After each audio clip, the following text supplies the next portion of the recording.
Bro என்ன சாப்பாடு போட போறாங்க ப்ரோ? அப்படியே முன்னாடி வந்துருங்க ப்ரோ, இவ்வளோ இடம் ஃப்ரீயா இருக்கு பாருங்க. முன்னாடி வந்துருங்க.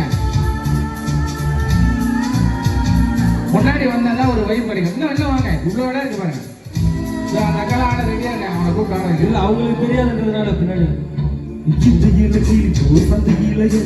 இதுவரை சிக்கவில்லையே